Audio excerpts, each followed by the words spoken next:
All right, howdy folks. Welcome back to Top Comics Pressing. In this video, what I'm going to do is demonstrate what James at Key Issue Collectibles calls his wet stack method. And we're going to try it out here on some of these giant size DCs. Now, for those of you that are new to comic book pressing here, you can see that top issue there, which is bottom when I flip these over, has one heck of a curve in it. And if we look at that, the reason that it has that curve is what's called a stacking curl. So somebody had these in a box, loose, not bagged, not boarded, and this one slid out, and then all the weight from the comic books pushed against it, and over decades it's just come to live that way. So that's kind of how this one has. Now usually with the mean stacking curl you have some flexibility on how to address it, but this particular one is one of these 80-page giants there. So this one in particular was a Jimmy Olsen, and it even has what we'll call enhanced art here on the cover. So we have a little bit of doodles. That's really irrelevant for the purpose of the video, but because this thing's an 80-page square bound, you can't really iron this flat like you might be able to do a normal 32-page kind of standard floppy issue. And because it is the square bound, you're not even going to be able to really flatten it out because of where the glue and the staples are on this thing. So this is going to require something a little bit special, and so I thought that this would be a great opportunity to kind of showcase James's wet stack method. So the way the wet stack method works is we're going to kind of do the normal press here that I would normally do for a square bound issue like this. And I have a video on that featuring a Silver Surfer comic book, the first appearance of Mephisto. So what is that, Silver Surfer number 3? Help me out. But yeah, so that video is posted on the channel. I'll try to remember to link that down below. But the difference on this is going to be that we're going to not only humidify the comic book, but we're going to humidify the actual pages of paper that we're going to stick in this thing. And so that's where it gets the wet stack. So usually when you have a comic book and you press it, you put material in the comic book to act as a support or a stack and a stacking layer.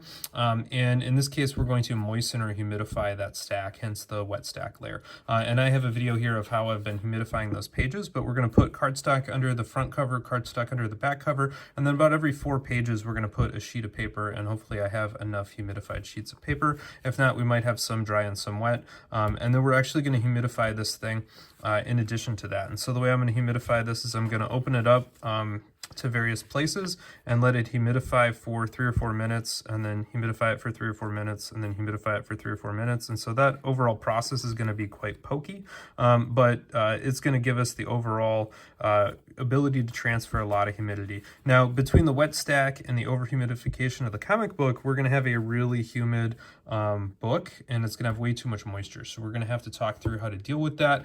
Predominantly what we're going to do is just let the press go longer. And typically, we never fully saturate a book, right? You don't waterlog it. You don't just dunk it in a big bucket of water until it saturates and let it drip dry. So all of that humidity that we're delivering to the comic book is kind of kinetically mediated. That means it's dependent on the rate and the conditions. And then what we want to do is under the pressing process, under heat and pressure, we want all of that humidity to come out. And for those of you that know how old drums are made, right? So you take leather and you moisten it, and then that swells the leather and it expands, and then you put that over some tube or cylindrical surface and you clamp it, and then as the leather dries, it loses that humidity and becomes much tighter and much more taut, and that's how you get a nice surface to drop some beats on. The same basic truth here is for comic books. So we're going to swell all of that paper, and we're going to put that stacking layer inside there, and then over the press it's going to heat up, and that humidity is going to come on out, and then that paper is going to shrink a little bit, and hopefully it's going to shrink back to a nice even smooth state. And so that's really what we're going to try to do with this. The wet stack is going to be there to provide extra humidity to give that paper extra time to adjust, and this is going to need a lot of time to adjust because that is a big, gnarly, beefy square bound issue that's going to need one heck of a correct. I mean, that's basically a full 90-degree curve there. This book is fully horizontal, and that spine is fully vertical, and so this one hopefully will make a nice issue. If you want another moral for the story, bag and board your books, kids, because if you don't, you're going to end up with stacking curls like crazy like these are. So it's kind of hysterical to be able to pull them out and get that almost exact fit there for how tight they are. All right, so stay tuned to see how that looks. All right, here we are on this one. It's been going at 142 apparently is where it's currently at, and it's been going for about an hour. So we're going to kill that, And then we're gonna leave this in here for about 12 hours and then we'll pop it and take a peek at what it looks like. All right, here we are. This thing is now rested for a little bit more than 12 hours and we're gonna try to pop it. This one's probably gonna be a little bit softer of a pop. There we go. So it took a little bit more than usual to get it shut because of the giant sized. I did thin the stack, so let's undo that there. Let's just see how we did. The stack here actually was really hard to get all the way in there even. But right out of the press, you can see that that is a whole heck of a lot better. So this one's probably going to go in for a second press, but you know, for coming right out of the press, that's not bad given where we started. So check that on out. Yeah, it looks really good from the bottom. So this one will get a second normal press. All right, so here we are on the pressing table after I've popped that out. It's really hard to do it with the headband on here, so it's a lot easier if I have only one hand free. These are the sheets I just pulled out, and you can see that they very clearly show evidence of being humidified and then flattened, and then all that flaring on the edge is where all the moisture was escaping during the press, so you can see the kind of that big ripple right there. And you know, it's like that on a whole bunch of these pages. So you probably could reuse these. I don't do this often enough to really worry about it.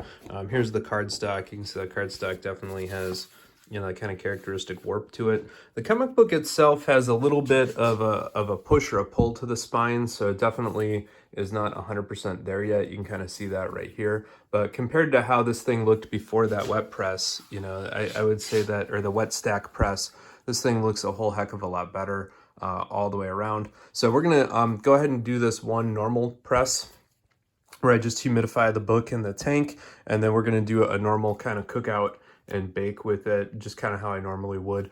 In the second attempt here, I'll actually be able to get the spine flush to my little back supports. So you'll notice that, you know, in the other video, I had the stack of backer boards here that I slide that square bound to.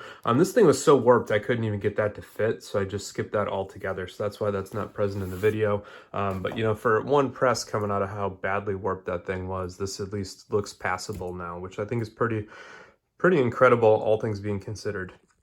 So again, big shout out to James at Key Issue Collectible for that, and we'll see how this thing looks after a second press. All right, folks, welcome back. This is going to be a look after a second press here at this Jimmy Olsen. And the cool thing here is now if you look at that from the top on down, that is ostensibly flat compared to where we started with this thing, where it was curled up more than 90 degrees. And if you look at it back on over on the bottom, you know, it looks about the same. So just because of how the glue is and these, you know, giant sized issues, they always have a little bit of wiggle in them. And if you're concerned with that, remember a regular 32-page floppy, such as this amazing Spider-Man. This thing's got the cover, and then it has 8 sheets of paper folded in half on the inside. This thing's got the cover plus 20 sheets of paper, so we're 2.5 times the thickness. But given how completely warped that this issue was, I think this video really showcases the power of the wet stack method that James has been developing at Key Issue Collectibles. So go check him out both on Facebook and Instagram. He can give you more details about times and temps and how long to humidify them. But the gist, again, is to, you know, pre-humidify the paper that you're going to use as a stacking material, and then use that as a way to kind of slowly release moisture inside the comic book over the course of the press. And because these are all always kinetically mediated processes, you got to get that steam into the paper. And whether you do it directly by putting this comic into a humidity chamber, or whether you do it indirectly from that paper, then transferring the humidity as steam as it's released, really doesn't make too big of a difference, you know, from a grand principle standpoint. But this one is coming out pretty nice, and given how worn this one is, this one's just going to kind of hang out here. But yeah, it's really nice to be able to see that lay flat on the table all by itself, no hands involved. So hopefully you've enjoyed this kind of tutorial on the wet stack. Please give the video a thumbs up, smash that subscribe button down below, and follow us on Facebook or Instagram. I'm sure I'll post a picture or two of this when the video posts.